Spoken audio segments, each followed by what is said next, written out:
नमस्कार दोस्तों, मेरा नाम है SK और आप देख रहे हैं हमारे यूट्यूब चैनल जिन लव। जो आज हम वीडियो लेके आए हैं वो है लव एंड थंडर मार्वल की। इसमें थॉर और उनके कैरेक्टर हैं। देखते हैं इस मूवी में क्या दिखाया गया है और कैसी है ये फिल्म। तो चलिए शुरू करते हैं इस मूवी को। और हाँ, ओरिजिनल वीडियो का लिंक मिल जाए आपको डिस्क्रिप्शन में, तो उसको सब्सक्राइब करना ना भूलें और साथ साथ हमारा चैनल भी सब्सक्राइब करें। चलिए इस वीडियो को शुरू करते हैं और देखते हैं कैसी है ये film. Bollywood silver screen presenting Thor love and thunder. इस कहानी की शुरुआत में हमें गौर को दिखाया जाता है जो अपनी बेटी लव के साथ होता है। दरअसल अब वो अपनी जाति का अकेला बचा हुआ इंसान है और वो बैरन डेजर्ट में अपनी बेटी के साथ स्ट्रगल कर रहा होता है। उनके पास खाने पीने का कोई सामान नहीं है। वो ईश्वर से मदद की प्रार्थना करता है, लेकिन उसकी बेटी अब इंतजार नहीं कर सकती। उसकी हालत बहुत ज्यादा खराब होती है और गौर की बेटी लव की मृत्यु हो जाती है। गौर अपनी बेटी की मृत्यु से टूट जाता है। वो अपनी बेटी को वहीं दफन करके उसकी समाधि के ऊपर लेट जाता है। वो भी पूरी तरह से टूट चुका है। लेकिन तभी उसे इस भीड़ में, इस रेगिस्तान में एक जंगल दिखता है जो उसके सामने होता है। उसे लगता है कि गॉड ने उसकी मदद के लिए उसे एक रास्ता दिखाया है और वो उस जंगल के अंदर चला जाता है जहां उसे पीने के लिए पानी, खाने के लिए फल मिलते हैं। और जब वो उन फलों को खा रहा होता है तभी वो देखता है कि उसके सामने देवता रापू खड़े हैं जिनसे उसने मदद मांगी थी। रापू देवता गौर से कहते हैं कि तुम मेरे फल नहीं खा सकते।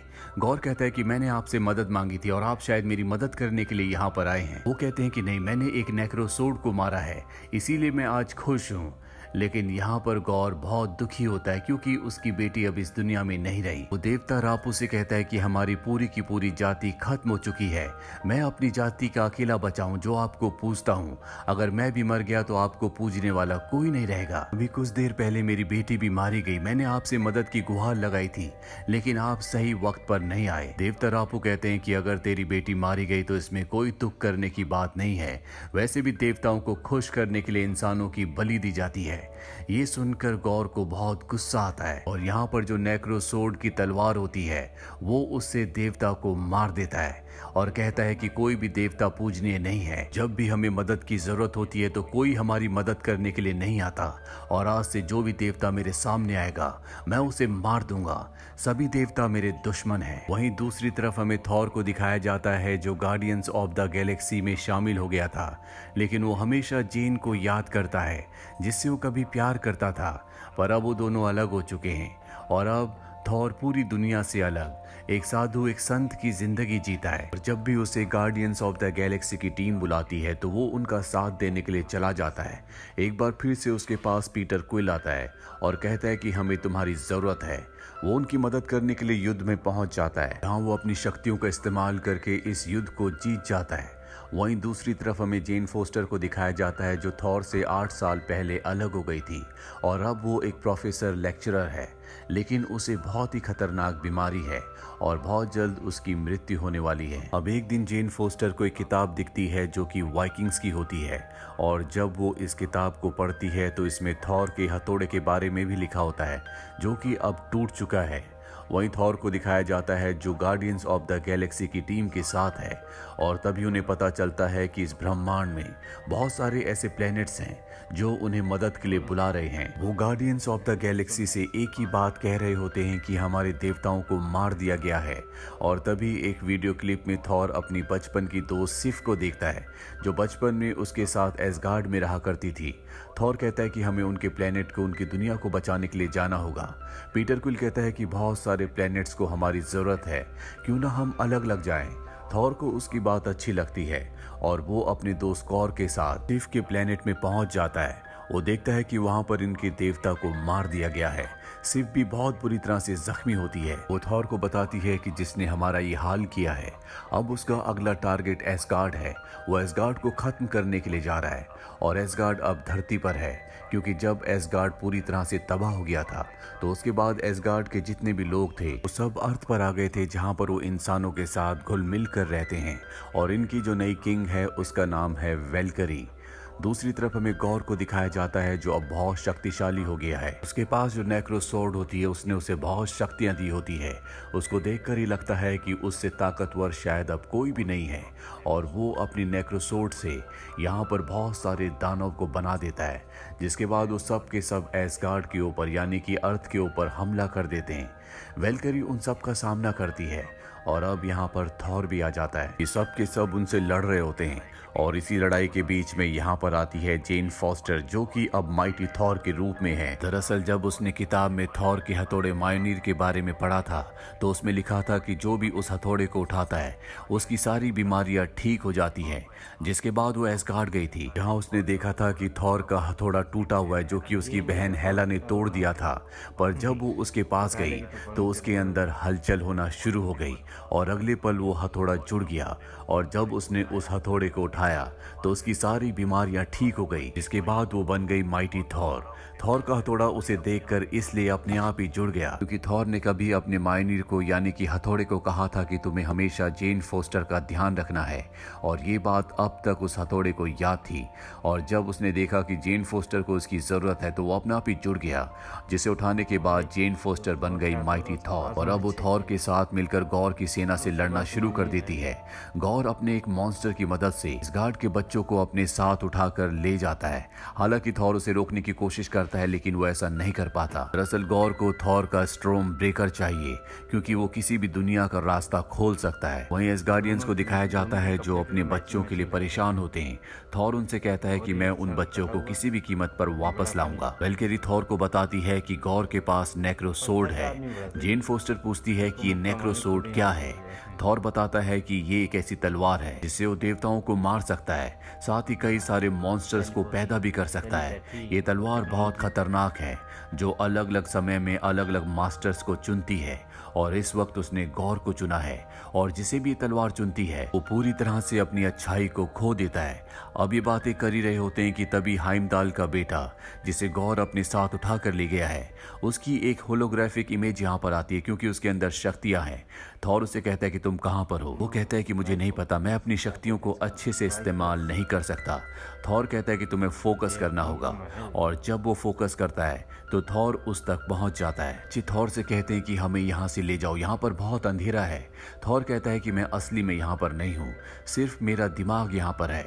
और थॉर इस जगह को देखता है जो पूरी तरह से अंधकार में होती है। इसके बाद वो अपने साथियों को बताता है कि गौर ने बच्चों को अंधेरे की दुनिया में रखा है जहाँ पर गौर की शक्तियाँ बहुत ज्यादा होंगी।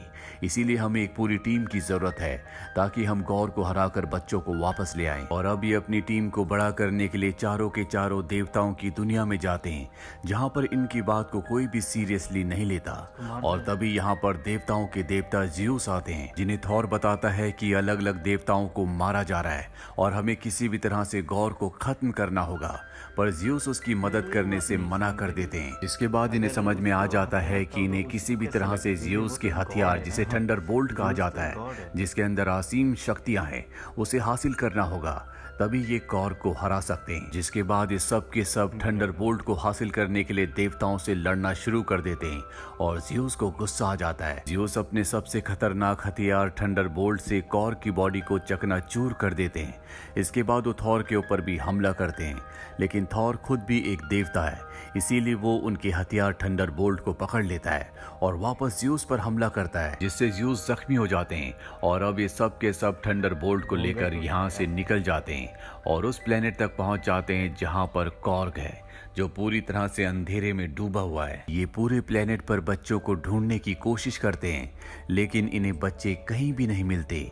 और तभी जेन फोस्टर को एक पेंटिंग दिखती है जो कि एटर्निटी की होती है जिसे सिर्फ थॉर के स्ट्रॉम ब्रेकर से खोला जा सकता है। और अब इन्हें गौर का पूरा प्लान समझ में आ जाता है। वो थॉर के स्ट्रॉम ब्रेकर को हासिल करना चाहता है ताकि वो इटर्निटी के दरवाजे को खोल सके। इसीलिए गौर ने इन सब को यहाँ पर जाल बिछाकर बुलाया है क्योंकि ये उसकी अंधेरों की दुनिया है।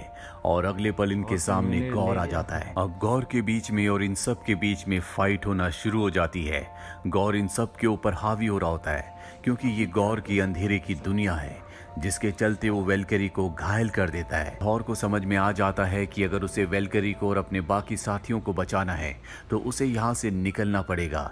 इसीलिए वो अपने स्टॉर्म ब्रेकर की मदद से बाइफ्रोस्ट के दरवाजे को खोलता है और वहां से सबके साथ निकलने लगता है। लेकिन तभी गौर उसके स्टॉर्म ब्रेकर को पकड़ लेता है और अपने साथियों के साथ यहाँ से टेलीपोर्ट होकर अर्थ पर चला जाता है। लेकिन उसका स्टॉर्म ब्रेकर अब गौर के पास है, जिसकी गौर को हमेशा से जरूरत थी। वहीं थॉर और जेन फोस्टर और उसके साथियों को दिखाया जाता है जो अर्थ पर पहुंच चुके हैं।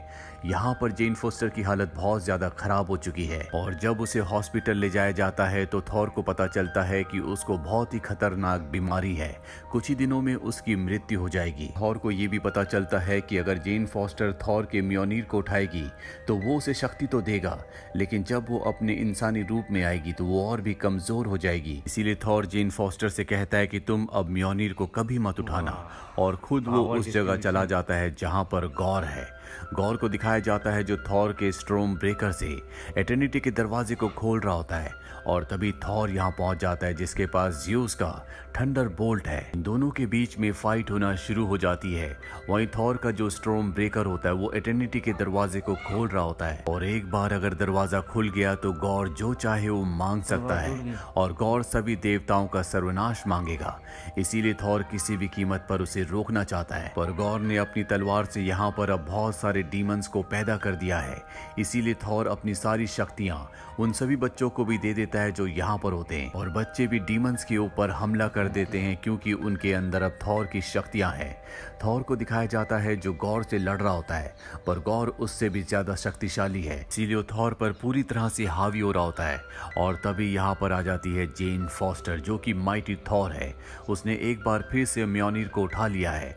वो म्योनीर के एक ही वार से गौर की तलवार को चकनाचूर कर देती है और जब थॉर देखता है कि यहाँ पर जेन फोस्टर ने एक बार फिर से म्योनीर को उठा लिया है तो उसे दुख होता है क्योंकि वो जानता है कि जब भी वो अपने इंसानी रूप में दोबारा आएगी तो उसकी मृत्यु हो जाएगी। और जेन फोस्टर से कहता है कि तुम चिंता मत करो, मैं तुम्हें कुछ नहीं होने दूंगा। और अब एटर्निटी का दरवाजा खुल चुका है जिसके अंदर गौर जा चुका है और उसके सामने अब एटर्निटी है जिनसे वो विश मांगने वाला होता है कि सभी देवता मारे जाए। पर तभी थॉर वहां पर आ जाता है और वो गौर से कहता है भले तुम सभी देवताओं को मार दो लेकिन फिर भी तुम्हें शांति नहीं मिलेगी। शांति सिर्फ प्यार में है, यानी कि लव में। और जबकि मैं मरने वाला हूँ क्योंकि मैं एक देवता हूँ तो मैं अपनी जिंदगी के आखिरी पल अपने प्यार अपने लव के साथ बिताना चाहता हूँ, यानी कि जेन फोस्टर के साथ।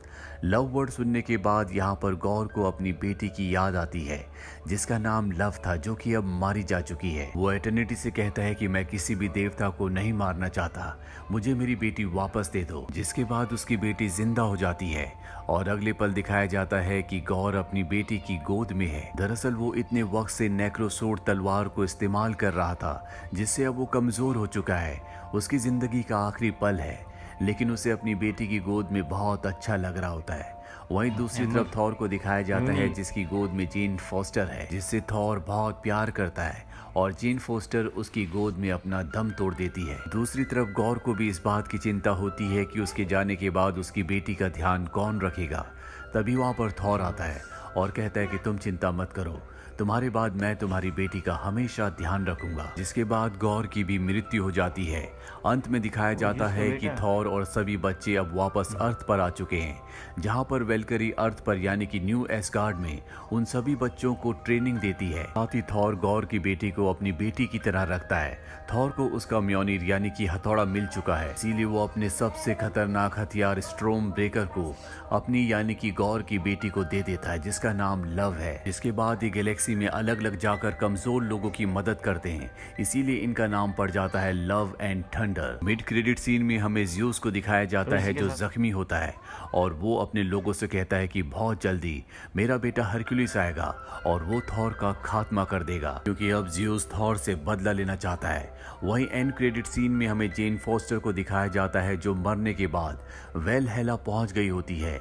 ये वो जगह होती है जहां पर एसगार्डियन मरने के बाद पहुंचते हैं। दरअसल दरअसल उसकी मृत्यु माइटी थॉर के रूप में हुई थी, इसीलिए वो वेलहेला पहुंचती है जहां पर उसका स्वागत हाइमडाल करता है।